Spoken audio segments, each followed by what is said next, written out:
بینەرانی هێژە دوای نیوەڕۆتان باش لە ئاکتوێلێکی دیکەدا لە ئاریەن تیڤیەوە پێکەوەین. ئاکتوێلی ئەمڕۆمان لە بابەتی یەکەمدا سەبارەت بە قەیرانەکانی ئێران و لە ناوخۆدا و ناڕەزایەتیەکانەوە هەروەها ناکۆکیەکان لە نێوان ئەمریکا و ئێرانە سەبارەت بە بابەتە سیاسی و هەروەها قەیرانە ئابوووریەکان هەڵدەدەین هەڵسەنگاندن لە عەلی کەریمی نووسەر و سیاسەتمەدار بە ڕێگای سکایپۆ لە بەریتانیا وەربگرین. بینەرانی هێژە سەرەتا وەک بیرهێنانەوەیە لە بەردەوامی کردەوە شڕەنگێزیەکانی ڕژێمی ئێران ئەمڕۆ موشەکێکی نوێن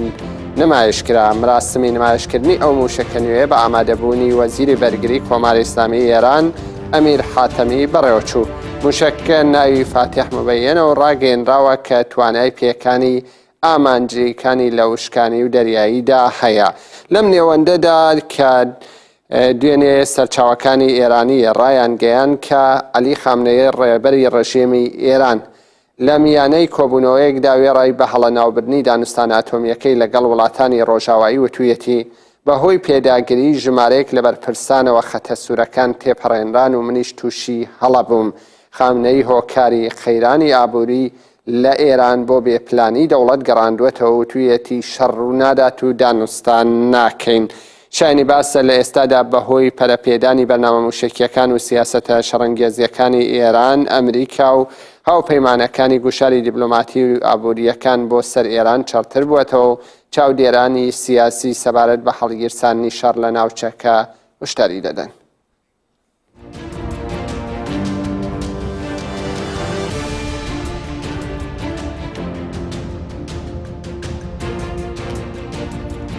بەڵێ بینەرانی هێژە عەلی کەریمی نووسەر و سیاسەتمەدار بە ڕێگای سکایپەوە لەگەڵماندایە لەم بابەتەدا. بەڕێز کەریمی ئەم کاتت باش. ژیان باش کاکسامان ژیان بینەران. بەڵێ نزیکەی 10 ڕۆژ بەسەر خولی دوومی گەماروەکانی ئەمریکا لەسەر ئێران تێپەڕ دەبێت. دوایین لێدوان دوێنێ لەلایەن ڕێبەری ڕژێمی ئێران عەلی خامنەییەوە درا کە باس لەسەرەوەکە ئێمەش تووشی هەڵە بوون. بەڵام ئێوە سەرەتا لێکدانەوەتان لەسەر قسانەی خامنەیی چییە کە خامنەیی لە 2 مانگ لەوە پێشدا باسی لەسەرەوە کرد کە خاڵەکانی ئەو ڕێکەوتنامە و پاراستن پێویستە لەبەرچاو بگیرێت؟ ئەوەیە دیارتێک پەیدا تەنیا تایبەت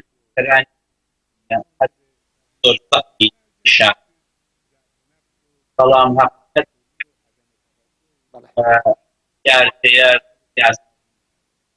بەڵێ بەڕێز عەلی دەنگ بەباشی ناگەیەتە من،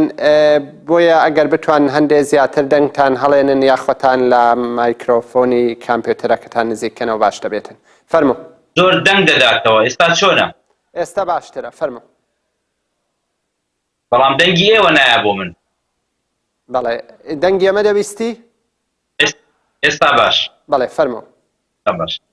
ئەویش ئەو دیاردەیە کە بەداخەوە لە ساڵی ڕابردوودا سیاسەتمەدارەکان کە بەرپرسیارەتێکی زۆر گەورەی کۆمەڵانی خەڵکیان لە ئەستۆیە، بەڵام نوعێک ئەوەی کە غروری خۆیان نەشکێنن، بەرژەوەندی کۆمەڵانی خەڵک لەبیر بەرنەوە تەنیا بۆ غروری شەخصی خۆیان، ئەم نوع سیاسەتە نازانم بۆچی بۆتە باو. حەقیقەت ئەوەیە کە ئەم نوعێک لەو شێوە سیاسەتە منداڵانەی کە قسەی من یەکە و من لە هەمووتان گەورەترم و ئەمن ئاوا بە ئاسانی تەسلیمی ئەمریکا نابوو، تەنانەت ئەگەر لە 2 ڕۆژدا لەگەڵ هەمووی لەگەڵ ئەمریکایەش ئەگەر بە فەرزی مەحاڵێکیش ئەگەر یەکیش ئەمن مزاکەرەی بکەم لەگەڵ خودی ئاغای ترامپ نایکەم، نوعێک لە چوارچێوەی سیاسەتێکی عاقڵانی، سیاسەتێکی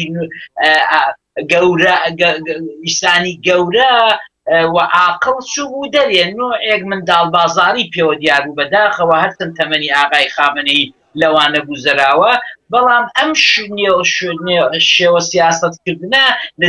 دنیای دیپلۆماسی دەرەوەدا بەڕاستی جاران نەبوو. نازان بۆ ئێستا کوونەوە بۆی ئەم پێم وابێ ئاغای خامنەیی زۆرتر قسانەی کرد لەبەر ئەوەی کە غروری خۆی نەشکێنێ و ئەم هەموو کەم و کوڕی و کەم و کەسیەکەی کە لە ماوەی چەند مانگی ڕابردوو لەسەر دۆلار و ئەرزشی تمەن و وەزعی بوحرانێکی زۆر خراپی ئابووری ئێرانیە بەسەر ئەوانی دیکەدا بێنێ بەڵام خۆی پەڵەی وێنەکەوێ بۆ خۆی هیچ لەوانە بەریئە زۆر لەوانە گەورەترە تەنانەت ئەو ناچێ بۆ قسەکردن و ئەو بەرجام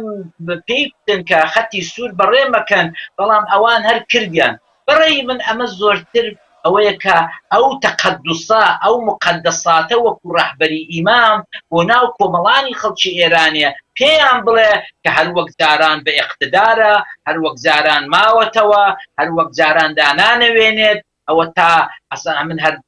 ڕام بە پیاو دانانێم ئەمریکا هەر بۆ من هیچ نییە چی ئەبێ با ببێت ئێمە شەڕ ناکەین شەڕ نابێ بەڵام مزاکەرەش نابێت ئەمە قسەیەکی بێمەعنا بوو بەڕاستی بەڕێی من تەنیا و تەنیا خۆراکی ناوخۆ و ناوماڵی ئێرانە لەنا هیچ شتێکی دیکە دیار نییە خۆیەوە دەزانن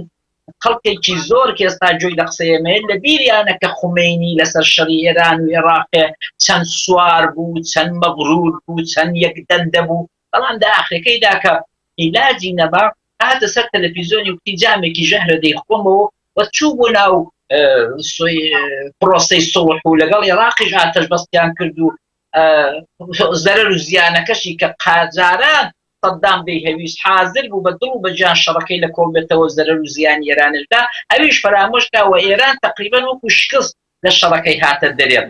ئەمە حەقیقەتێکە کە ئەمانە زۆرتر خۆراکی ناخۆن بەڵام با یەک شتمان لەبیر بێ کاکە سامان ئەویش ئەوەیە کە هەمیشە سیاسەتمەداران و دیکتاتۆرەکان وا دەکەن کە دێتە سەریان کە دێتە ئاخر نوقتە یەکێک لە نزیکەکانی خۆیان پیدا دەکەن بۆی کە کۆمەڵانی خەڵک ڕازی بکەن ئەمن پێم وابێجا قەدەری ئەو لاشەر ئەو قسەیە لە بەرنامەیەکدا کوتم پێم وایە کە یەکێک لە ئەوانەی ئەو کارانەی کە دەکرێ بە زووی ئەویش ئەوەیە کە خامنەیی حەسەنی ڕوحانی و ئاغای زەریف و ئەو ستافە ڕەنگە بە قوربانی طموحەکانی خۆی و غروری خۆی باشە ئەگەر ئەو قوربانیەشی بۆ بدا ئایا ئێران لەو گەماروانە قوتاری دەبێ یان چه گۆڕانکاریە دەتوانێت چارەسەری لەگەڵ خۆی دابێنێ بۆ بارودۆخی ئێستای ئێران لە کاتێکدا قەیران ناوچەکەی گرتووەتەوە تورکیا لە ناو قەیراندایە سووریا قەیرانی جیاجیای هەیە عێراق بە هەمان شێوە و ئێرانیش پەیوەندی لەگەڵ زۆربەی وڵاتانە بچراوە بەعکسەوە ئیتفاقەنەبێ ئەو حرەکەتە نائەقڵانیانە بکە ئەو حرەکەتانە بکە بۆ فیدانی کۆمەڵانی خەڵک بەو کارانە خەڵک لێرێتەوە ناو ماڵە و لە سەرجادەکان دووریان کاتەوە بەڕێی من خراپتری دەکات چون حقیقەت ئەوەیە ئێستا ئەم ڕۆکتانە هەم ئەمریکا هەم غەرب هەم وڵاتانی دەرەوە و لە هەمووی گرنگتر کۆمەڵانی خەڵکی ئێران زۆر باش دەزانن ئەوەی کە ئێران گەیشتۆتە ئەو وەزعە ئەوەی کە ئێران ئاوا بێسیقە بووە ئاوا بێ ئابڕوو بۆ لە دنیادا ئاوا کەوتۆتە بوحرانێکی خراپی سیاسی کۆمەڵایەتی ئابووری ئەمەی تەقەتایی یەک و دوو حەسەنی ڕوحانی و ئەحمەدی نژادی پێشوویە محەممەدی خاتەمیە باڵی ڕەفۆرم و ئەوانە نییە کولی نظامەکە ئەو نظامەیە کە هەر ئەوەی لێدەوەشاوە هەر ئەو نظامەیە کە لە ڕەحسی هەموواندا ڕەحبەری ئینقلابە لە ڕەحسی هەموواندا ئەو ڕۆکانە ئاغای ویلایەتی فەقێیە کە ئاغای خامنەیی بێت ئەوانی دیکە هەمووی مشتەقاتە ئەوانی دیکە هەمووی داردەستن قابل حەسەنی ڕوحانی بتوانێت بەبێ ئەمری ئاغای خامنەیی بڕوا مەسەلەن بەرجامی ئیمزا بکەوانە ئەم ڕۆکانە ئەو دەزانێت کە بەرجامی دۆڕاندۆ خامنەیی دوێنێ لە قسەکانیدا زۆر ئەوە دیار بوو وەکو قوماربازێک کە دەیدۆڕێنێ لە ئاخرەکەیدا قسەی هەرچی پەرچی دەکات ئەو دوێنێکانە زۆر باش دەیزانی کە ئەو قوماری دۆڕاندۆوە ئەو بەرجامی دۆڕاندۆوە ئەو هەست و لیستەی کە ئەوروپا بۆی پەیدا کرد بوو غەرب بۆی پەیدا کرد بوو وردە خەریکە لە دەستی دەدا دەڵێ جاماداماوایە با ئەمیش قسەی خۆم بکەم با ئەمیش بێمەوە سەری بڵم پێ منەتم لێتان چی ئەکەن بابی کرد ئەمن پێم وابێ هەر ئەو سیاسەتەی کە ئەم ڕۆکانە نازانم بێتە شانسی کوردە هیوادارم بە قەولی فارس دەڵێ بە فاڵی هیچی بگرین کە سەرکردەی داگیرکەرەکانی کوردمان زۆر زۆر بەرەو ئەحمەقیەت دەڕۆن بەرەو بێعاقلی دەڕۆن ئەوە عینی کاری ئاغای ئۆردۆغان دەیکا ئاغای ئۆردۆغانیش پێ دەڵێ ئەمن دۆلاری دەستوتێنێ کۆمەڵێک ئەو باش و چەقۆچەشی خۆی لەسەر خیابانەکانی ئیستانبول و ئەنقەرە وەڕێراوە پێنن ئەو دۆلارە بێچارەی دەستوتێنن کە ئەمە حەسەت گاڵتەیان پێدێ بەڕێی من شانسمان هەیە ئێمە وەکو میلەتی کورد کە لە سەردەمێکدا دەژین کە سەرکردەی دەوڵەتە داگیرکەرە گەورەکانی وەکو ئێران و تورکیا زۆر بەرەو بێعاقلی بەرەو شۆڤینیزمێکی سەیر بەرەو هەستێکی منداڵانەی گەنجانە دەڕۆن عەزەمەت تەڵەبی دەڕۆن کە ئەمە بەڕێی من بە شانسی ئەمەکەوت. بەڕێز کەریمی لەم دواییانەدا هەندێک راپۆرت هاوڵەکان باس لەسەرەوە دەکەن کە کرێکارێکی کوورەخانە بۆ 17 سعات ئیشکردن 30,000 تمەن وەرەگرێن لە کاتێکدا و 30,000 تمەنە بەشی 1/4 کیلۆی گۆشتیش ناکات لە بازاڕەکانی ئێراندا. لەم بارودۆخەدا دۆخێکی دژوار بەسەر هاوڵاتیاندا سەپێنراوە. لەگەڵەوەشە ئۆپۆزیسیۆنمان هەیە لە ڕۆژهەڵاتی کوردستان چەندین لایەنی دیکە هەر لایەنە و بانگەوازیەکی خۆی دەکەن بۆ مدلی چارەسەری بۆ پێشکەوتن. بە بڕوای تۆ چه بارودۆخێکی لە داهاتوودا دەتوانێت بۆ ببێتە چارەنووس بۆ چارەسەری لە ڕۆژهەڵاتی کوردستان و ئێراندا؟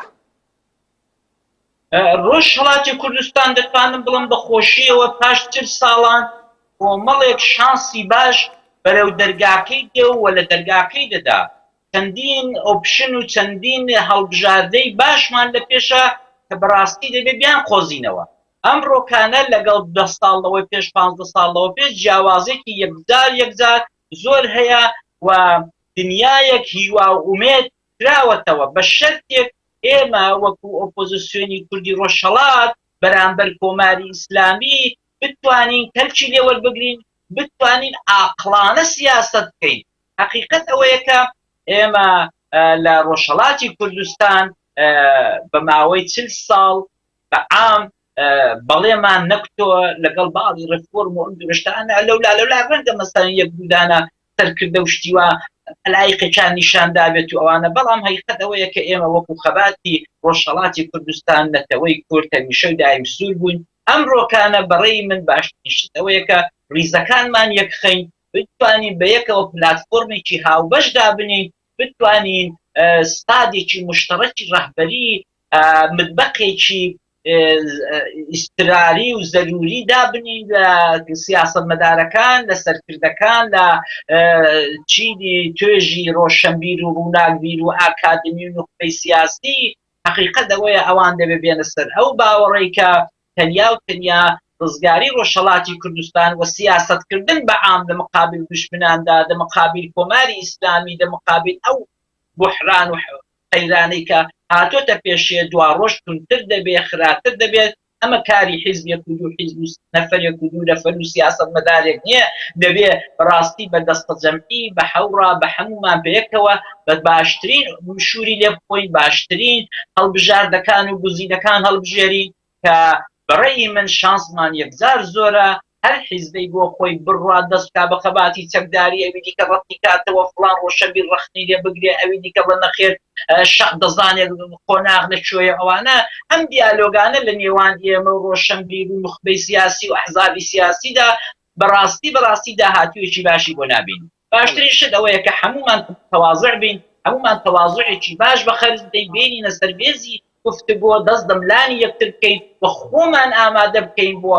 داهاتوویەکی پرشنگدار بوو، داهاتوویە کە بەڕێی من خەریکە دەقەومێ لەوەی خراتر نابێ. ئەخر ئەو ڕۆکانە کۆماری ئیسلامی کە 40 ساڵە دەمان کوژێ لە ناومان دەبا، برا و خوشک و هاوڕێی لێ ئەعدام کردوین، ئێستا شەردەیکا ئەوە خەریکە دەکەوێتە سەر ئەژنۆیان، دەکەوێتە سەر ئەوەی کە تومەنەکەی هەر ئەرزشی نەماوە، دەکەوێتە سەر ئەوەی کە دنیاویدا شکوتێک بەربوون، ئەوەی کە ئەمە دۆدی لە قسەکانی خامنەیی بەڕاستی هەڵم ستەنگاند و هەڵمێنجا، ئەویش ئەوەیە کە بە زوویی دەجیانی کۆمەڵێک لە خزمەتکارەکانی خۆی بەردەبێت و یەکەم شت بۆ ڕزگاری خۆی وەوەی کە غروری سەرۆکایەتی خۆی هیچ لە تمەیەکی وێ نەکەوێت. یەکەم شت ئەوە دەبێت کە کۆمەڵێک هاوڕێ و برادەر و ئەوەی کە خزمەتی کۆماری ئیسلامیان کردووە پیدا دەکا، لەوانی دەدا، دەستە چەورەکەی بەسەری ئەوان بەسڕێت و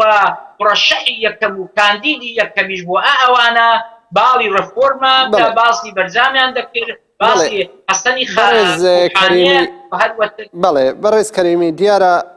لە پرۆژەی چارەسەریدا بۆ ئێران و ڕۆژهەڵاتی کوردستان هەروەها مەکانیزمەکان هەندێک وتوێژی جیاجیایی لەسەر دەکرێت. لەگەڵەوەدا لایەنەکانی دیکە لە ناویاندا پارتەکانی کلاسیک چەندین ڕۆشنبیریش باس لەسەرەوە دەکەن دەڵێن دەبێت چاوەڕێ بکەین دەستێوەردانێکی دەرەکی ببێت دواتر لە ناوچەکە دەتوانین بە مەکانیزمێکی چارەسەری یان بە چارەسەریەکی یەکجارەکی بگەین. ئایا ئەو جۆرە نزیک بوونەوانە چەندە دەتوانێت ئاقلانە بێت لەم بارودۆخەدا چەندە ئەنجامگیر دەبێتن؟ حقیقت ئەوەیە کە ئەمن باسم کرد لە پرسیارێکدا ئێمە گزینە و ئۆپشنمان هەیە و ئەوانە هەمووی هەر کەسە بە میزازی خۆی قسە دەکات ئەوانە باش نین. ئەمڕۆکانە حقیقت ئەوەیە کە دەبێت دیالۆجێک دروستکەین، دەبێت دەواازەیەکی گفتوگۆ بکەینەوە. ئەم حیزبانەی کە بەخۆیان دەڵێن ڕەسەن و بەوانی کە دەڵێن ناڕەسەن دەبێت بێنە سەر ئەوەی کە نەکەس ڕەسەنە و نەکەس ناڕەسەنە و فەرمون دابنیشن چارەنووسی 12 میلیۆن کوردی ڕۆژهەڵات ئەمڕۆکانە لە خەتەردایە. ئەمڕۆکانە هەکوتە ڕۆژەف باشترین شت ئەوەیە کە بتوانین نۆعێک سیاست بکەین، نۆعێکەوە بکەین استفادە لەو هەموو ڕۆشنبیر و ئاکادمی و خەڵکی مخبەی سیاسی بکەین کە لە ماوەی 30 ساڵی ڕابردوو توانیویانە لە ئیمکاناتی غەرب و ئوروپا کەڵک وەربگرن، خۆیان پێگەیاندۆ، خۆیان پەروەردەکردووە لە بواری نێونەتەوەی، لە بواری سیاسی، لە بواری زمانەوانی. ئەوانە بەڕاستی بەکاربێنین تاکە حکمی شۆڕژگێر تۆگە بە تەمای بەیانی دوو بەیانی لە ڕۆژهەڵاتی کوردستان حکمی شۆڕژگێر بەکاربێنی و شۆڕژگێرەکان بێنە دەسەڵات خەتەرە. ئێمە لە